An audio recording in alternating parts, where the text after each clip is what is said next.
It's taken me almost 3 months to go through one jar, printing every single day, almost nonstop, on 5 printers.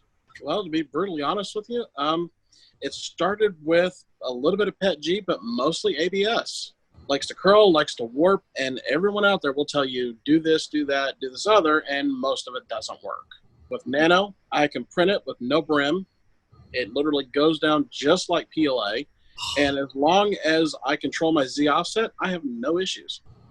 I tell them the same thing that I've been telling them, basically, is any normal filament, PLA, PETG, which are your most common ones, you're going to get between 5 and 10 prints before you have to touch the bed again. And that's barring, you going crazy and scraping it off. Considering your jar, is like yay freaking big and it's got 100 milliliters in it, it's taken me almost 3 months to go through one jar, printing every single day, almost nonstop, on 5 printers. It doesn't take much. At $50 a jar, the value's definitely there. You're going to spend more than that on hairspray with as much as I print. I've tried several different things.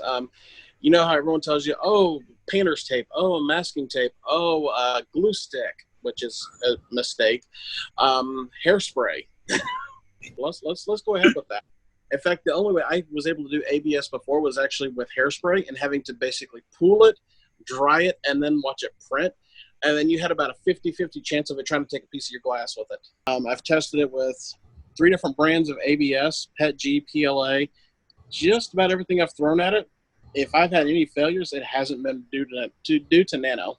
For the day, I can walk up to the bed if it's a PLA print. I can walk up to the bed, touch it with my finger, and it pops loose. Literally, if it's PLA or PETG, I don't even bother with the scraper. If I'm trying to show off or something, I'll take a scraper and I'll just barely tap it and it pops loose.